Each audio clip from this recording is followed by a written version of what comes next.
my name's Leslie. Welcome to my channel. In this video, I'm going to be showing you how I got this Selena Gomez inspired makeup look.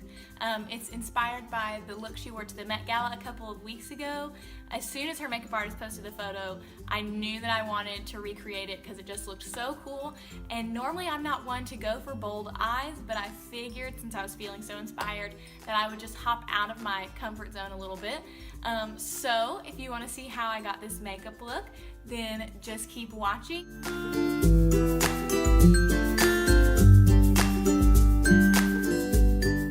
The stars of the show today, the main one is going to be my Makeup Forever Artist 2 palette. Also going to get some help from my Beauty Creations Irresistible palette, which is actually a pretty good dupe for the Modern Renaissance palette. The shade names are literally exactly the same. I'm going to be taking some of the mattes out of this one to kind of complete everything. First, I'm going to take these two colors, a mixture of these two, just to kind of lay down a transition. This, we're not wanting to get a ton of color here. This is really just to make blending in that hot pink a lot easier later. So now we're going to take the hot pink out of this palette.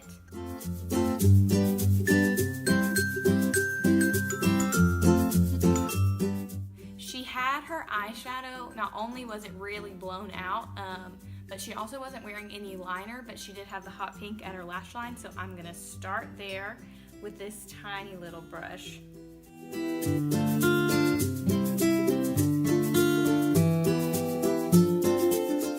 Okay, so we're gonna call that okay for now. We're definitely gonna have to come back to that color later, but now we're gonna go ahead and start the process of getting this hot pink in my crease. But yeah, I'm just gonna be here blending for a while.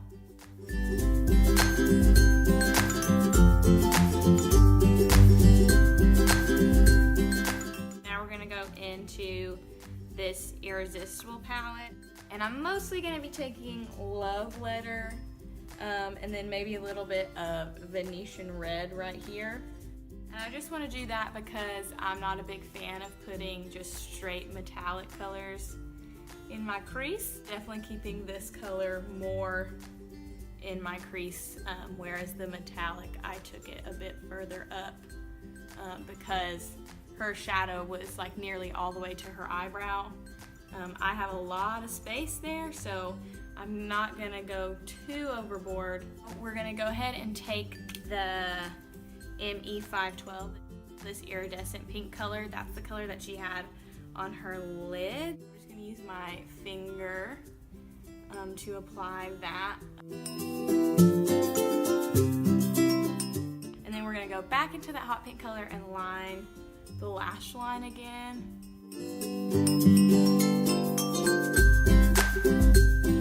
But she didn't come all the way in with this color. I felt like there was still like a good amount of space from where this color stopped to her tear duct, so we're gonna try to just bring it most of the way in, but not all the way. And then I'm actually gonna dip in back into Love Letter a little bit to make sure that this kind of matches.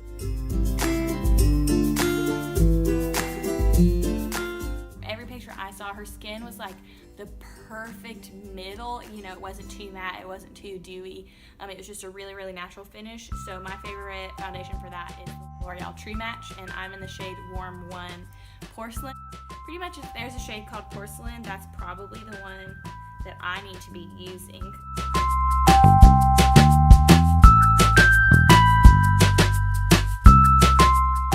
I'm gonna assume that she probably didn't have to color correct, but I'm in graduate school, so I got some pretty serious dark circles most of the time.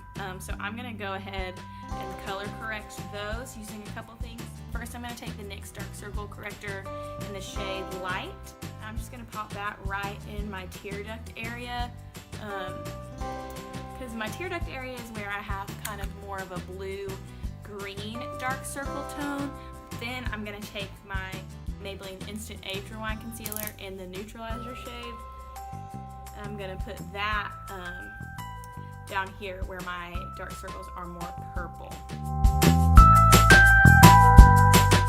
So now we're gonna go back in with my Tarte Shape Tape Concealer. I'm in the shade Fair Neutral. This stuff is amazing.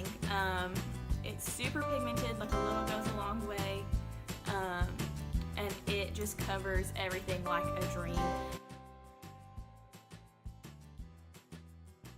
Now that our concealer's on, I'm going to go ahead and take my Maybelline Better Skin Powder, again in the shade Porcelain. I'm going to set my face. She had a pretty natural finish, so I'm not going to go too overboard. But I chose this powder over my other ones because this one is colored. The other ones I have are the like loose white powders. And you know I'm not going to have a bunch of photos of me taken, but if you're going to the Met Gala like she was, then you are going to have a million photos of you taken. So you definitely, it's not the day for flashback. That's for sure. Her hair, she had a center part, and her hair was actually covering a lot of her cheeks. So I'm not super sure about, if she was really like contoured or anything, but like I was just talking about, you're getting a lot of photos taken of you. So I'm gonna assume that her makeup artist would have contoured her just a little bit. So I'm gonna use my favorite product for that, which is actually the NYX HD blush in the shade Taupe.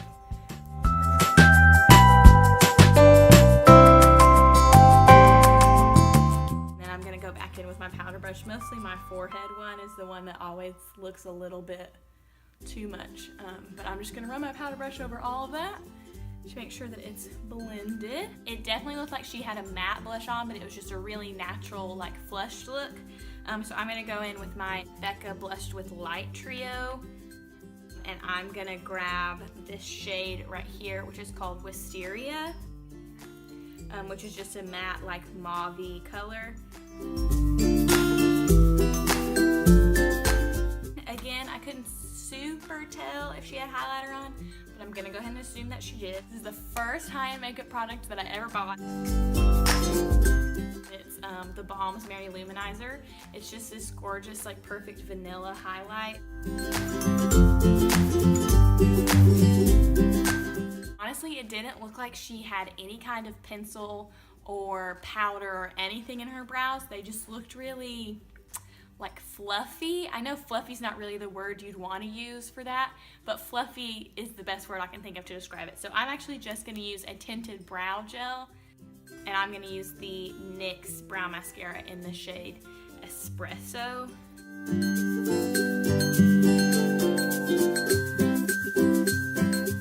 So now we're going to go back in to the eyes. We're gonna touch up anything that got messed up during the face.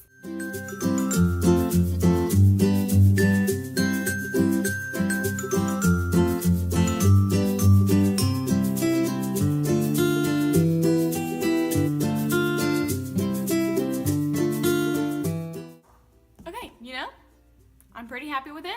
I think we're doing good. She didn't have any liner on that I could see in her tight liner, her waterline, or anything. I'm gonna just curl my lashes and then put on mascara. I'm gonna go in with the L'Oreal Voluminous Butterfly Mascara.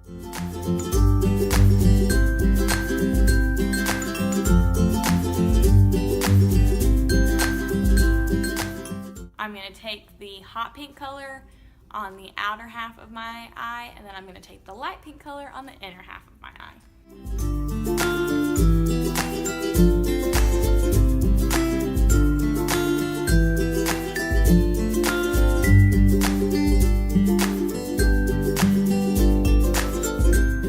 That's everything done but the lips. She had a nude lip on, which is normally a good idea if you're trying to balance out something this bold on your eyes. But I'm gonna be honest, I really hate nude lipstick. I very rarely wear it because I've yet to be able to find something that doesn't make me look like a zombie, because I am so pale. Everything in my collection was too brown to match what she had going on, but I'm gonna do the best I can for you. So first, I'm gonna line my lips with my Rimmel Exaggerate lip liner in the shade East End Snob. She definitely had overlined her bottom lip a little bit, so I'm gonna do that too, and I'm just gonna line them and fill them in.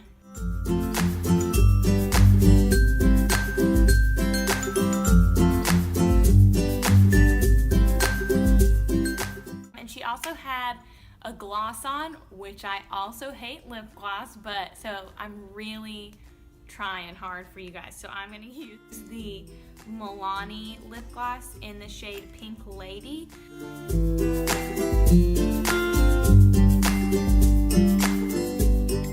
Again, like pretty much everything else in this look, her lips weren't too glossy. It was just like the perfect amount. So I'm gonna go ahead and blot this. That is this look done. If you like it, be sure to hit that thumbs up down below. If you want to see more of this face, be sure to subscribe, and I will see you soon. Bye!